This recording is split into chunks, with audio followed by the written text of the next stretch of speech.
Ghosts have somehow moved into my day. Hello everyone, Pamela Zero here. Welcome to Duck Duck Goose, a podcast about the Visitor series. This episode includes chapters 15 and 16 of the book Ose. Thanks for coming along on Ose's journey. Chapter 15, Sai, Lucent Sanctuary, Punjar. Sai sat down in the morning garden and tipped his face up to catch the first rays of morning sun. He had spent most of the night wandering around the secret gardens in the Lucent Sanctuary, picking a few flowers and herbs and thinking about Ose. Sai knew that Ose needed to find the first. The bond between them was too deep for Ose to fool Sai when it came to such a strong desire. The Lucent Sanctuary was built thousands of years ago.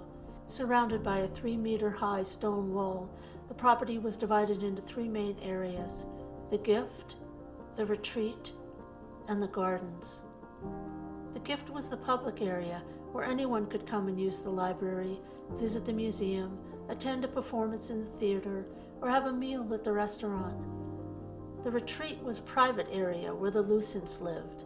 There was a dormitory for those studying to take their vows, and more luxurious quarters for the Lucents. Meeting rooms in the dining hall made up the rest of the retreat. The gardens were a mix of public and private areas. There were several sections and endless winding paths that doubled back on themselves, creating a labyrinth of color and scent. Most of the work that the Lucents did with the public was done in the gardens. There were entire rooms with walls made of intricately woven living plants, and a few sections were even roofed so they could be used during rougher weather. The private sections of the gardens could only be reached by cunningly hidden entrances off the public paths. Sai tried again to think of a way around the disaster he saw looming before him. He shook his head and took a deep breath. If there was any way to shift Ose's focus, he wasn't going to find it here. The Lucent Sanctuary was a lovely place to work, but it tended towards the subtle. There was nothing gentle about Ose's obsession with the visitors. The sun was higher now, and Sai walked slowly, still deep in thought, to the dining hall. It was oddly empty, given that most Lucents were up with the dawn. Sai felt a twinge of concern. He looked about the room and saw no one. He listened for the gentle sounds of the morning movements of the Lucents, and heard nothing. Birds, yes. The wind, yes. But people, no. No footsteps, no soft voices, no small clicks from doors opening and closing. He pulled out his comm unit and dialed Ose. The call did not complete. No signal. He bent down to retrieve one of the throwing knives he kept in his boot. Silently, he moved to the inside door of the dining hall, listening carefully before opening the door quickly and slipping through. The hallway was empty. Sai ducked through the first door he came to, shutting it quietly behind him, and then heading up the stairs to a small room designed for group study, with a row of windows overlooking the gardens. He kept low as he traversed the distance to the windows. Tucked down against the wall, Sai pulled the window drape around to hide himself and listened again. Nothing. He had spent the last cycle waiting for the service to make another move against him to pressure Ose. An attack against the Lucent Sanctuary was a bit far-fetched, but it was in the realm of possibility. It was far more likely that the place was evacuated because of an illness, or gas leak, or some local issue. None of these reasons would cause the comms to fail, though. He raised himself until he could see out of the window. The gardens were empty. No morning exercises. No strolling Lucents discussing treatments for erring patterns. No visitors cooing at the newly blooming listle flowers. Movement caught his eye, and a beast-like being walked into view, trotting through the delicate bushes along the garden path. Massive, with curved tusks erupting from its face, it spoke into an oversized comm unit strapped to its forearm, and then absent-mindedly scratched its ear. Sai tried to catch what it was saying, but he was too high up. His heart sank as a group of Lucents stumbled out of the bushes. Their faces were terrified. Behind them was another beast, armed with a pulse rifle. The sanctuary had been occupied. Heart-pounding, Sai slid down out of view. His mind raced for a moment, then he stilled himself. His fighting skills were competent, but not against pulse rifles. He had to raise the alarm and get help. A quick comm check showed there was still no signal. That meant he'd need to get past the beasts and over the high wall that surrounded the sanctuary. He took a deep breath and then scuttled across the floor and down the stairs, staying low and close to the wall. That night, tucked high in the dorm attic, he had a better grasp of the situation. The attic he was in was empty except for some boxes of clothing, and it ran the entire length of the dormitory. The small vents for air circulation allowed him good visibility in 3 out of 4 directions, and the 2-story building was high enough to give him a good view of most of the premises. The Lucent sanctuary had been overrun with beast-like beings, with curved tusks and a tendency to run on both hands and feet when they got excited. From what Sai could see, they had gathered all the Lucents and corralled them into the auditorium. Even the head Lucent was there, looking a bit worse for wear. Sai himself had been wandering around in the secret gardens when the beast had arrived, and missed the attack completely. He wished he had thought ahead and grabbed some food from the kitchens earlier. When he tried going back, the invaders had already commandeered it. He had access to water via the washrooms directly below him, but he wasn't used to skipping meals. Sai had decided to work his way to the private gardens and go over the wall as close to the main road as he could get. The problem was the endless loops of patrolling sentries. Sai had watched them all day and hadn't been able to determine a pattern that would allow him a moment to slip through to the gardens. He checked his throwing knives in his boots and then lay on his stomach by the hatch in the floor that led down into the dormitory proper. He held his breath and listened. A light buzzing interrupted his focus. His comm unit was working. He snatched it up and saw that the head Lucent was calling him. He ignored the call and sent a quick 2-word message to Ose while he had a signal. Forest fire. Sai held his breath until the message to Ose showed as sent. His comm unit beeped at him. The head Lucent's call was still ringing through. Sai answered it. Sai? This is Lucent Abval. Sai tilted his head a bit. The head Lucent must know that the call would be identified as coming from him. Why was he giving his name? It is important that you come to the Lucent headquarters immediately. I thought you were here already, but apparently you left the premises? Sai said nothing. Abval was trying to tell him something, but he was not sure what it was. No matter. I have thought that you were here for the preparations for the Third Moon Festival. We need you here quite urgently, so please return to the headquarters immediately. Use the Bluegrass Gate so you don't disturb the novices' meditations. There was a click as the head Lucent hung up. Sai stood up and walked around the attic, trying to dial out. No signal. A thought tickled his head. He chased it down, but it disappeared. Sai opened the hatch in the floor and swung down onto the bed below. Maybe there was more information in the head Lucent's quarters. Half crouching to stay under the level of the windows, he made his way across the dormitory, then darted into the communal bathroom to drink from one of the sinks. He set his comm unit alerts to vibrate. A quick dash into the main dorm room brought him under the outer windows. He jumped up to catch the edge of the window inset high into the wall. The window pushed open, and he wiggled through to drop down into the narrow space between the building and a stone wall. His heart pounding, he made his way to the edge of the building and peered around the corner. He could see the small patio just outside the side entry to the Lucent's quarters. He slid along the wall, then dashed across the patio and through the entry doors as quickly as he could. Inside the Lucent's quarters, he made his way along the empty hallways until he reached head Lucent Abval's door. Sai slipped into Abval's room, staying low. He stopped and listened carefully. Nothing. Sai made his way across the setting room and into his office. He sat down on the floor suddenly, his burst of energy faltering. He was hungry. Pushing himself to his knees, he crawled over to the bookcase behind the desk. Sai sat with his back against the desk and scanned the book titles above him. He reached up with one arm and pulled a book off the bottom shelf. Third Moon Festival Rituals and Practices. How many times had he tried to borrow this from Abval? At least a dozen, and the head Lucent had always laughed and fobbed him off. It had become a bit of a running joke between the two of them. Sai rifled through the pages and stopped when a folded piece of paper fell out. It was a handwritten letter, a rare thing in these days of comm units. Sai read it, and then read it again. Head Lucent Abvol, you are not at the market. I understand your reluctance, however. My client insists that I complete my task. The loss of one of your Lucents is not such a high price when you think of the amount of pain your sister could suffer. You have 1 day to respond. We will come and take him anyway. It's up to you whether she is hurt or not. If you refuse to allow us access to the Lucent, then she will pay the price. Sai thought furiously. The loss of a Lucent?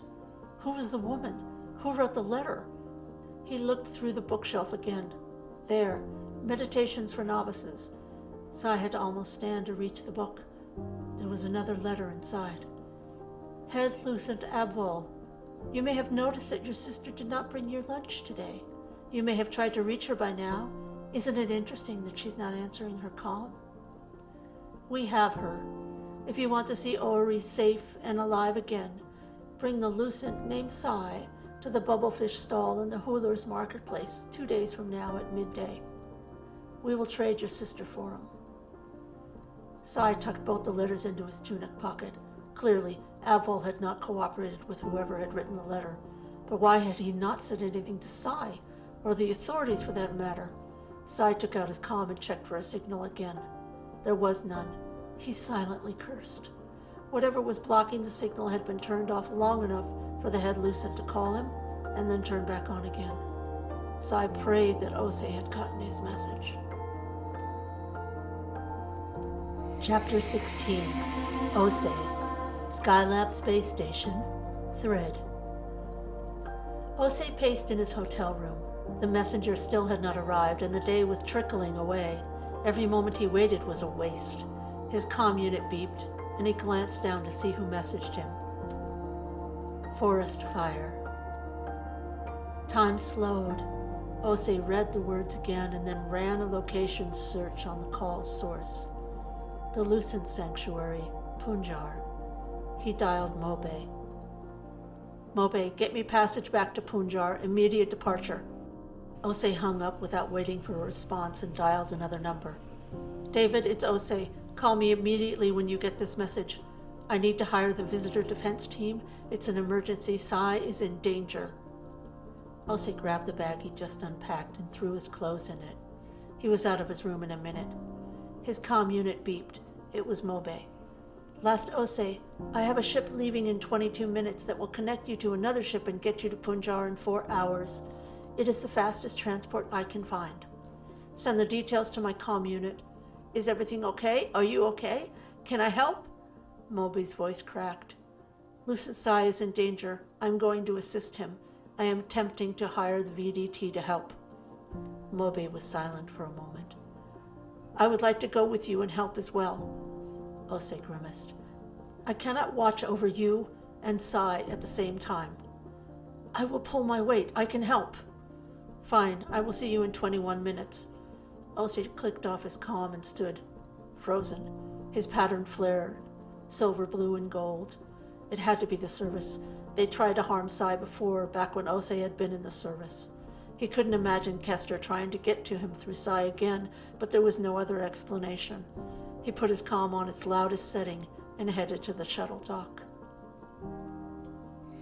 Dome 1, Thread. Fran, are you serious? An entire bunker underground? David paced back and forth on the small porch of the house he shared with Ellanen. Fran nodded, curled up on the porch swing with Ellanen next to her. It's Thridian for sure, same writing, same switches and dials. We didn't get very far in, mainly because I only gave us a 4-hour window. She glanced at Duck, busy in the corner showing near the newly sprouted seeds she'd planted. This may explain how the Thridians lived on the planet without leaving any buildings. They're all underground. Ellanen shook her head slightly. Are we sure we want to open this can of worms? Maggie walked in, stopping for a moment to look at Duck seedlings. Maggie, our fearless explorers have found something amazing. David filled Maggie in on the discovery and then had to repeat everything for Paolo when he arrived a few minutes later. We need to pull Tess in on this. Maybe we don't need to build another dome. Maybe we can just live in the bunker, Paolo mused. Ugh, no, it's ugly down there. Army colors and no windows. Fran made a face. David's comm unit beeped and he glanced down, then frowned. That's odd. He pushed a button and Ose's voice rang out loudly into the room. David, it's Ose. Call me immediately when you get this message. I need to hire the visitor defense team. It's an emergency. Size and danger. Everyone looked at Ellanen. Her face had gone white. David spoke softly. I understand your loathing of Ose and the service. Does your disgust extend to Sai as well? Ellenen's shoulders stiffened. No, we need to help them. She took a deep breath and looked up at her friends. Why are you all still standing here? We need to help them. No one moved. Duck got up from her seedlings and went to Ellanen. Tears slowly rolled down Ellenen's face. Mama, too, you are the bestest and the bravest. You forgive when you can, even when you can't forget. Doug hugged her. Uncle Sai needs help, and we will help him. You are the bestest and the bravest. Ellanen put her arms around Duck and hugged her back tightly. David pulled out his comm unit and dialed. Everyone's comm buzzed with the same message a moment later. Visitor defense team. Code blue. Lucent Sanctuary, Punjar. Ose glowered at the Punjar Planetary Forces team assembled in front of him. They were well equipped but completely inadequate for the task at hand. A quick scan of the heat signatures in the Lucent Sanctuary revealed over 100 beings inside. There was a large group in the auditorium, and the rest were scattered all over the grounds. Only a few dozen Lucents had been registered on site that day. There were more intruders than this team of 6 could handle. He took a deep breath and shoved his panic down. Their group was in front of the main entry gate to the Lucent Sanctuary. Mobe was lurking by the wall, alternating between sliding his tentacles up to try and reach the top and poking at the soil at the base. A distant part of Ose realized he was standing in the same courtyard where he had argued with Last Kester less than a week ago. There weren't many options available to rescue Sai. Have the team go in now, with the odds stacked against them, or wait for the VDT to arrive. The visitors had left Thrid after Ose, and he wasn't sure how long it would take for them to get there. Ose had assumed that the Lucent's organization itself would have some personnel that could help, but all the decision-makers were inside the complex. No one on the outside wanted to take charge. All they could muster was this handful of soldiers. Ose was aware that in the hyper-social environment of Punjar, it was only a matter of time before someone wondered why the Lucent's property was closed to the public. If the Lucent's public comms went unanswered for too long, the press would be called in. When they did, the sky above the Lucent's headquarters would be full of news bots, and the intruders inside would react in any number of ways. He glanced around, desperate for a solution. He spotted Fran, standing silently a few meters away in front of a fountain. She was signing to him, but he didn't understand what she was saying. He felt a moment of vertigo as he tried to figure out if she was real or not, then shook his head. The VDT couldn't have arrived that quickly. Fran kept her gaze on him as she made the same gestures over and over. He blinked, then blinked again. She looked solid, real. Bewildered, Ose tried to respond as best he could. He held out his hand in a fist, palm down, and stuck his thumb out to the side. This was an asking sign, yes or no. A thumbs up response meant yes. A thumbs down meant no. Fran stilled her hands and then purposefully gave him a thumbs up. Ose felt a thrill of success, then dismay. He was no more enlightened than before. His comm buzzed and he looked at it quickly. There was a message from David. Almost there, 10 minutes or less. Ose looked back at Fran, but she was gone. The sound of pulse fire came from the compound. Ose fought back tears. Mobe approached him, holding out his fist with a thumb out to the side. Why are you making a visitor sign? Are they here? He looked around, his eyes darting from side to side. No, Mobe. They are on their way. He focused his attention on Mobe for a moment. The boy's skin was dull gray. He should not have allowed Mobe to come. Mobe, listen, I have a favor to ask you. There are a number of shops and cafes all around the perimeter of the sanctuary. Would you help me warn their staff and patrons? They may be in danger. Mobe nodded. Yes. He took off running, his skin flushing a healthier blue. Ose motioned to the PPF team to come closer. Your assignment is to keep all press away from the gates and all bots out of the air. The team leader frowned. Sir, what about the grounds themselves? We have another team handling the grounds. Ose's face was pinched with worry. Sir, with respect, another team? The visitor defense team is on their way, said Ose. They should be here in 5 or 10 minutes. He watched as the security team glanced at each other. I know that you've heard things about the visitors, and it might be that you don't particularly want to work with them. I understand how unsettling phasing sounds, and how creepy the visitors look in those black skin suits. But my life partner is inside that complex. Anyone who can help get him out unharmed is valuable right now. Sir, what if we get pulled into phase by mistake? The team leader crossed his arms. Won't we go insane or freeze or something unless we're visitors? Ose shook his head. Everyone reacts differently to phase, but I've not seen anyone go insane or freeze. Non-visitors can be pulled into phase safely as long as they're prepared with the right low-temperature gear and escorted by a skilled visitor. Ose saw Ellanen form in the mist by the fountain behind the security team. She was nodding at him. He breathed in this rare gesture of approval from her and closed his eyes. Sir, are you all right? The team leader's voice was tense. Yes, I'm fine. So, you'll deal with the press and the bots? Asked Ose. Yes, sir, if you feel that is best use for us, replied the team leader. Ose smiled. It looked more like a grimace. Yes, your job is crucial. Not a word of this can get out. Let the other team take the intruders. They're quite capable. A voice came from behind Ose. Thanks for the vote of confidence. Ose turned to see David. Only David. Ose looked around in dismay for a moment, then realized the rest of the team was in phase. You're here, faster than I thought. How many were you able to bring? Asked Ose. 18, replied David. He looked over Ose's shoulder and nodded politely to the planetary forces. Where do you want us? I need you to find and rescue Sai, said Ose. There are around 80 intruders and a few dozen Lucents. Take out the intruders and save the Lucents. Let's slow down a bit on the takeout talk, said David gently. How will we tell the difference between the good guys and the bad guys? I don't know. The Lucents will be in their usual white tunics and pants, but that's not guaranteed, said Ose. We haven't risked a camera bot, so I'm not sure what the intruders look like. David drew a circle in the air with his finger and made a slash through it. Fran appeared out of phase next to him. Her skin suit was completely black. Ose felt the hair on the back of his neck rise at the sight of her. The unreal being that had signed to him minutes ago was nothing like the silent menace of a woman in front of him right now. His eyes drifted to her hands. They were still. David made a series of quick gestures. Fran gave a thumbs up and disappeared. She's going to check out what's happening in there, said David. Ose nodded. Fran was deadly. Efficient, capable, highly skilled, and deadly.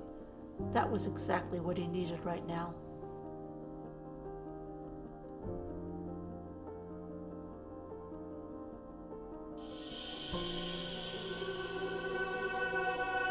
Thank you for listening to Ose, Book 2 of the Visitor series. Ose was written by Pamela Zero. This podcast was recorded and edited by Pamela Zero. The song Ghosts was written, sung, and produced by Pamela Zero. Background music is called Insight, and it's by Megan Wofford. Ose is available in paperback on Amazon. Please be sure to like and subscribe, and visit thevisitorseries.com for more info. Thanks, everyone. I'll talk to you soon.